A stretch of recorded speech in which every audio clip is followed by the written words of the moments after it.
მას შემდეგ, რაც მეორადი ავტომობილების გამბაჟება გაგვიძვირეს და 6 წელზე მეტი ასაკის მქონე მანქანის შემოყვანა, ჩამოყვანა და გამბაჟება ფაქტობრივად უაზრობა გახდა, ჩემთვის ერთი კითხვა გახდა ძალიან აქტუალური, რომელზე პასუხის დარწმუნებული ვარ თქვენს ძალიან გაინტერესებთ.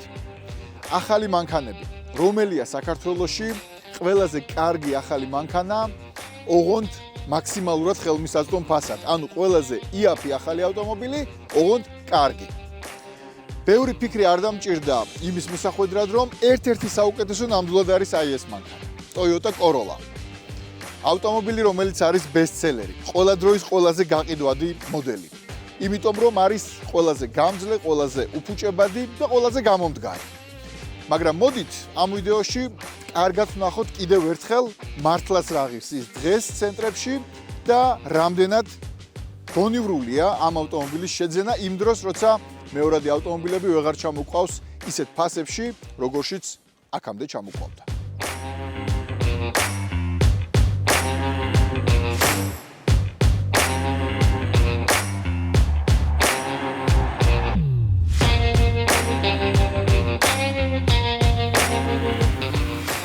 Toyota Corolla-ზე ვიდეოს გადაღების იდეა გაჩნდა იქიდანაც, რომ ცოტა ხნის წინ შემხვდა ნაცნობი, რომელმაც მითხრა, რომ უკვე შეკვეთილი აქვს და ამერიკიდან ჩამოჰყავს Corolla 2023 წლიანი, მცირე დაზიანებით და ამ გაკეთებით და გამბაჟებით ყველაფრიანად უჯდება დაახლოებით $14,000, 30,000 მილი გარბენით. მე მაშინვე უთხარი, რომ ბარემ ცოტა დაგემატებინა და ცენტრიდან გამოიყვანდი ახალს, რომელსაც 10 წლიანი გარანტია ექნებოდა მეთქი და უცებ დაფიქრდა და მაგაზე არ მიფიქრიაო. ასეა, ქართველებმა ხშირად არ ვიცით ბევრ რამეზე დაფიქრება და ბევრ რამის გადამოწმება. პრაგმატულობა და პრაქტიკულობა ხშირად არ გვახასიათებს. აი მაგალითად, ტელეფონით დაწყებული ავტომობილით დამთავრებული ნიუთებში ხშირად იმაზე მეც ვიხდით, ვიდრე ამის საშუალებას ჩვენი ჯიბე გვაძლევს. რამდენჯერ გქონიათ შეხება ისეთ ფენომენთან, როდესაც თქვენს ნაცნობს აქვს ახალი, კარგი ტელეფონი, მაგრამ არ აქვს დასარეკი თანხა. ან ჰყავს მაგარი მანქანა, მაგრამ არ აქვს ბენზინის ფული. ესეთი შემთხვევები არის საკმაოდ ხშირი, ან მაგალითად იგივე მომენტი ყავს ავტომობილი, რომლის ფასი დიდად არ ჩამოუვარდება მისი ბინის ფასს. რატომ გადავიჭერი ამ თემებში და რატომ ვერ ევისხვის საქმეებში? აი, ეს მანქანა არის პრაქტიკული და პრაგმატული მიდგომის ერთ-ერთი საუკეთესო მაგალითი. Toyota Corolla არის ის მანქანა, რომელიც ალბათ ყველაზე მეტად შეესაბამება თავის ფასს და მით უმეტეს ახლა, როცა ჩვენ გამოვარკვიეთ, რომ მისი ფასი საქართველოს ცენტრებში, Toyota ცენტრი თბილისში, Toyota ცენტრი თეგეტასა და Toyota ცენტრი ბათუმში მართლაც ძალიან სარფიანია და ახლა არის გონივრული ამ მანქანაზე დაფიქრება.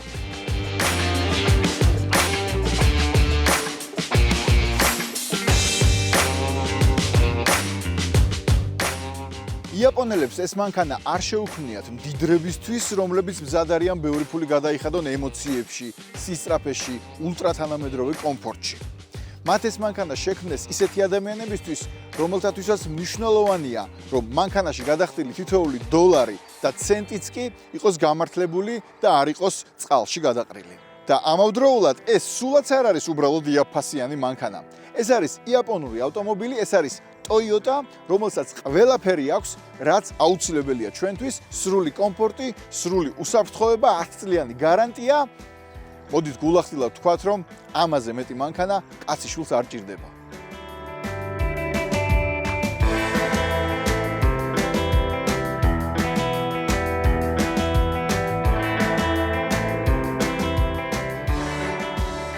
ეკონომია მხოლოდ ავტომობილის შეძენის დროს კი არ არის მნიშვნელოვანი, არამედ არანაკლებ მნიშვნელოვანია თუ უფრო მნიშვნელოვანი არა მისი მოხმარების პერიოდში. იმიტომ რომ ექსპლუატაციის დროს მანქანას 1000 სერვისი სჭირდება. ასევე არის ხოლმე გაუთვალისწინებელი შემთხვევები, როდესაც მანქანა ფუჭდება და დამატებით ითხოვს სერვისს.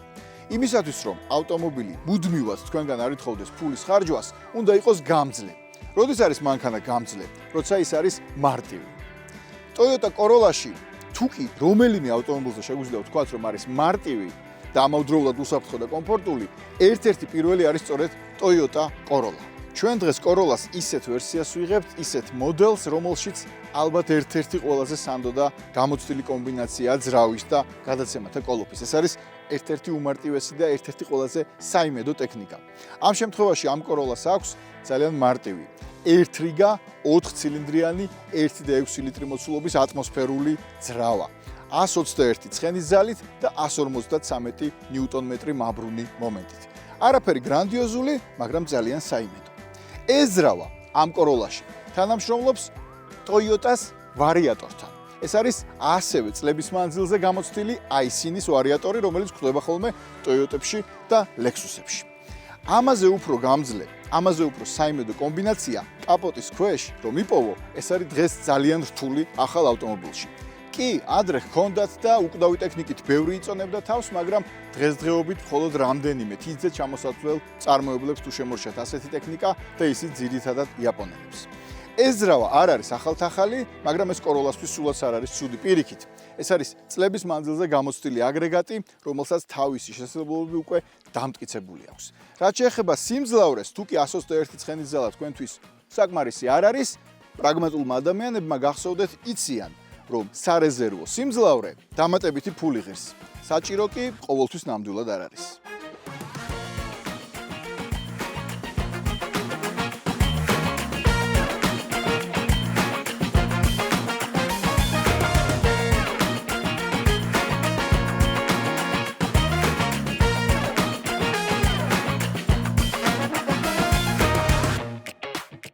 მოკლედ, თუ კი Toyota-ს ხარისხი და გამძლეობა გსურთ მაქსიმალურად ხელმისაწვდომ ფასად, Corolla არის ეს მანქანა, რომელიც ამ სურვილს დაგიკმაყოფილებთ, ოღონდ Corolla-ში რაღაცეებზე უარის თქმა მოგიწევთ. სალონს გულისხმობდა ინტერიერს. ოღონდ უარის თქმა მოგიწევთ ისეთ რამეებზე, რაც უკვე სცილდება ბიუჯეტური კლასის დონეს. რაც ყველაზე მნიშვნელოვანია და რაც ყველაზე მთავარია, ამ მანქანას სალონში აქვს. სანამ დეტალურ ჩამოთვლაზე გადავიდოდეთ, მოდი ჯერ საერთოდ დავქოქოთ და შევხედოთ პირველ რიგში საჭეს, რომ რა თქმა უნდა, საჭი არის ცოტათი old school დიზაინია, ვიღაცას შეიძლება არ მოეწონოს და თქვას, რომ ეს ზედმეტად ძველმოდური საჭის დიზაინია, მაგრამ აქ ყველაფერია, რაც უნდა დაგხვდეს მულტიფუნქციურ საჭეზე. კრუიზი, აუდიო სისტემის ღილაკები, აი ამ ეკრანის ფუნქციების შეცვლის ღილაკები, აქ არის უკვე რესტაილინგის შემდეგ უკვე ციფრული დაფა, სადაც ხედავთ ყველაზე მნიშვნელოვან მონაცემებს, მათ შორის საწვავის ხარჯს, ბორტკომპიუტერის სხვადასხვა მონაცემებს, რეჟიმს და აქვს ორი რეჟიმი, ეს არის სპორტი და ნორმალი, ნორმალში შედის ეკოც და აი აქ არის ეკო მაჩვენებელი, ამის შეცვლა რა თქმა უნდა შეიძლება გადაადგილო, აქეთ გადმოიტანო, პირიქით უკან დააბრუნო და ან შუაში გამოაჩინო.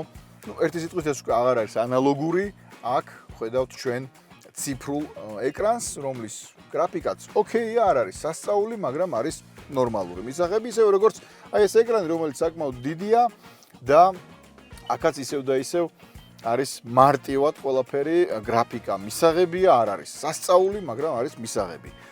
იმაზე მეტი, ვიდრე აი ამ ფასში და აი ამ კლასის ამ კატეგორიაში ელოდები.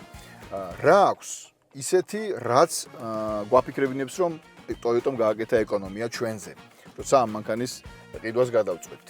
მასალების ხარისხი აქ არის მაგარი პლასტმასი.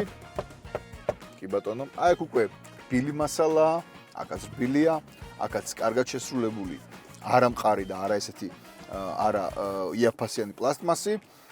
სადად გადაწყვეტილი, ისე როგორც Toyota-ს ჩვევია. და ამ კლასისთვის მართლა გასაოცარ კარგ შესრულებას ხედავთ ჩვენ აქ. ამ მანქანას, აი ამ კონკრეტულ აი ამ მოდელს, რომელსაც ჩვენ დღეს ვიღებთ, გავლილი აქვს უკვე თითქმის 100,000 კილომეტრი, 98,000 კილომეტრი აქვს გავლილი და წარმოიდგინეთ რა კარგად არის მაინც შემონახული 100,000 კილომეტრის მერე საჭის მდგომარეობა, სალონის მდგომარეობა, სვეთა დიდად არ ეტყობა, ესეც Toyota-ს ერთ-ერთი უდიდესი პლუსია და თქვენ წარმოიდგინეთ ახალს რო გამოიყვანთ, რამდენი ხნის განმავლობაში შეინარჩუნებს თუ რა თქმა უნდა ცოტა გაუფრთხილდებით კიდევაც აი ამ ვიზუალურ კარგ მდგომარეობას. აი ეს ბერკეტი ძალიან მომწონს რო არის ძველმოდური, ნაღდი ბერკეტი, ხელის მუხრუჭის, ან გნებავთ სადგომი მუხრუჭის, არ არის ეს ელექტრონული და მოგეხსენებათ რაც ნაკლები ელექტროობა, მით ნაკლები თავის ტკივილი და მით მეტი გამძლეობა, ანუ არის ჩვეულებრივი ნამდვილი ბერკეტი. გადაცემათა კოლოფის ვარიატორის ბერკეტი არის თავის ადგილზე, საკმაოდ მოკლე, კომპაქტური და ესეთი კომფორტული გადასართველი. აქვს სპორტული გადართვების იმიტაციაც, ანუ მექანიკური გადართვების იმიტაციაც აქვს ამ ვარიატორს და გამოგადგებათ ხანდახან, როცა გასწრებაზე გინდათ, ან რა ვიცი, გინდათ რომ გაერთოთ უბრალოდ.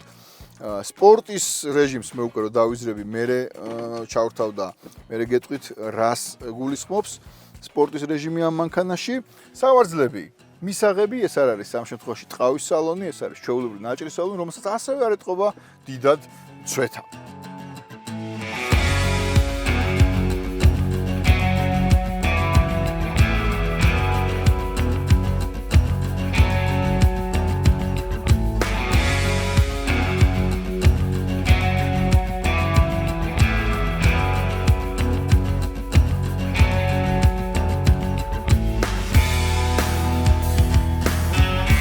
ჩვენ სპეციალურად ვიღებთ დღეს ისეთ მოდელს, რომელიც არის არაჰიბრიდი, იმიტომ რომ როგორც ჩვენ გამოვარკვიეთ Toyota-s ოფიციალურ ცენტრებში, ყველაზე ესეთი მისაღები ფასი ამ შემთხვევაში აქვს Corolla არაჰიბრიდს, ბენზინის ძრავის მქონე 1 და 4 ცილინდრიანი მარტივი 1.6 ატმოსფერული ძრავის მქონე ვერსიას.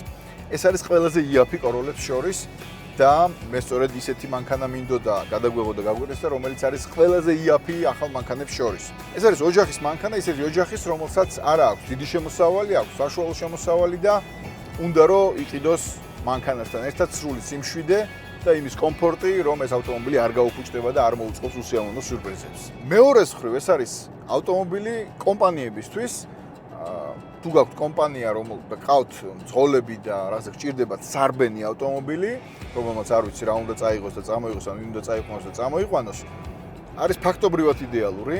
ყოველ შემთხვევაში, ეხლა როცა განსაკუთრებულ ფასად იყიდება ეს მანქანა, სარბენად მძღოლებისთვის, კომპანიებისთვის, როგორც კორპორატიული ავტომობილი, იმიტომ რომ რეალურად კომფორტი აქვს საკმარისი მეტიც კი იმისთვის, რომ ხანდახან ბოსიც კი მიიყვანოს სადმე, თუ არა და დოკუმენტაციის წაღება წამოღება ნებისმიერ მგზავრი ამ ავტომობილით იმგზავრებს ისე რომ არ გაუშინება კითხვის ნიშანი ეს რა მანქანაში ჩამსვეს, ეს არის Toyota. პირდაპირ გეტყვით რომ ახლა დინამიკის და სპორტულობის და სისწრაფის კუთხით ამ მანქანაში არ უნდა ელოდოთ რაღაც სასწაულებს. ამას არც მისი სიმძლავრო გვირდება 121 ცხენის ძალა აქვს სულ რაღაც. არ არის ნელი სხვათა შორის 11 წამში ჩქარდება დაახლოებით 100 კმ/სთ-მდე და ეს არ არის სასწაული მაჩვენებელი, მაგრამ თუ ამაზე მეტი სისწრაფე გინდათ, მაშინ უკვე Toyota-ში უკვე სხვა ავტომობილი უნდა იყიდოთ, უფრო მაღალი კლასის თუნდაც სედანი და იცით ალბათ მიხვდით რომ პირველ რიგში Camry-ზე მაქვს საუბარი, ან ნებისმიერ სხვა მოდელზე. ახლა მე წოლიარი პოლიციელზე გადავდივარ და ეგრეთ წოდებულ ბუგაროგზე და აი მაშინვე ხვდები რომ ეს მანქანა და ნებისმიერ 40-ზე სხვათა შორის მაშინვე გრძნობ და ხვდები რომ Toyota Corolla ითმენს, ბევრ რაღაცას ითმენს და იტანს. მარტივი და სანდო საიმედო ტექნიკა.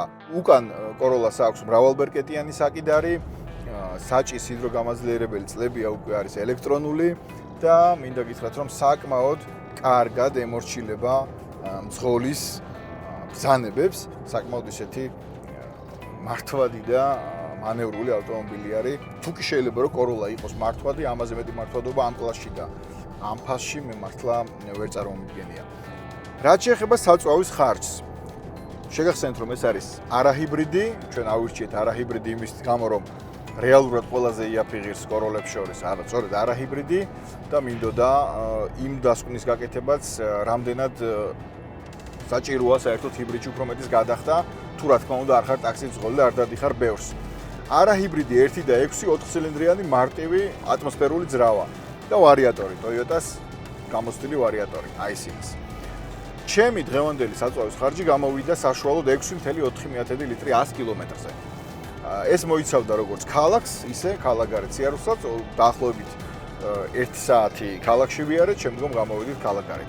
აქვე მიჩვენებს 7.8 litrს ბოლო პერიოდში მაქსიმალურ წვას და ეს ბოლო პერიოდი არის 30 მარტიდან არის დათვლილი, ანუ ბოლოს გაანულეს 30 მარტს. და ეგ არის 7.8 ლიტრის საშუალო წვა.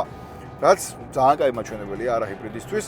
რა თქმა უნდა, თქვენ შეგიძლიათ ამ მანქანას 10 და 11-ს დააწვევინოთ, თუ სპორტის რეჟიმში ივლით და მაღალი ბრუნებით და მაღალი აჩქარებებით, ცხადია, 10-ს დააწვევინებთ. შეიძლება ცოტა მეცაც, მაგრამ რეალურად 8 litrზე მეც ეს არ დაწვევს. სპორტი, კარგი, აი ეგ გვაქვს ხეზღილაკი. და ამ დროს უკვე მოხევა გამძაფრდა, რაც ამ კლასში ასევე იშვიათია, ხშირად დაბალ და ბიუჯეტურ ფასის მქონე ავტომობილებში სპორტის რეჟიმი ნიშნავს ხოლმე უბრალოდ მაღალ ბრუნების დაჭერას. და ამ შემთხვევაში მოხევა არის უფრო ესეთი მკაფიო. ნახეთ?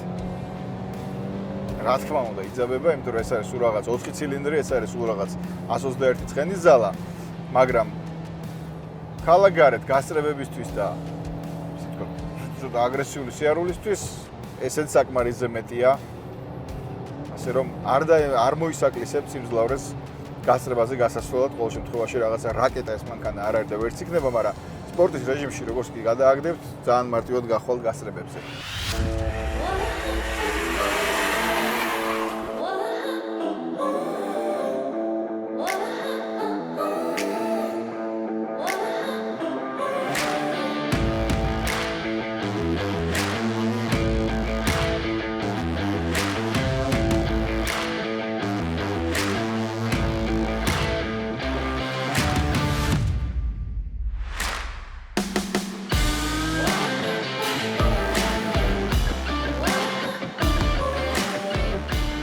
ახალი ავტომობილები ცენტრებში იაფი არ არის. მაგრამ თუ კი რომელიმე მოდელზე შეგვიძლია ვთქვათ, რომ აქვს ხელმისაწვდომი ფასი და შეესაბამება მისი ხარისხი და შესაძლებლობები ფასს მაქსიმალურად, ერთ-ერთი პირველი, რომელიც გაგვახსენდება, არის Toyota Corolla. და დღეს კიდევ ერთხელ დავrწმუნდი ამაში. Corolla არის გულახდილი მანქანა, რომელიც არაფერს არ გატყუებთ და არ ცდილობს თქვენზე შთაბეჭდილების მოხდენას რაღაც ვიზუალური ეფექტებით ან რაღაცა ულტრა თანამედროვე მასაჟორის ავარძლებით ან ასე შემდეგ. ეს მანქანა არის გულახდილი, ზუსტად ისიც, რასაც გთავაზობთ, არის საკმაოდ პრაქტიკული, არის ძალიან გამძლე, ეკონომიური, პრაგმატული და ისეთი, რომელიც ძალიან დიდხანს გასიამოვნებთ, მით უმეტეს აქვს 10 წლიანი გარანტია.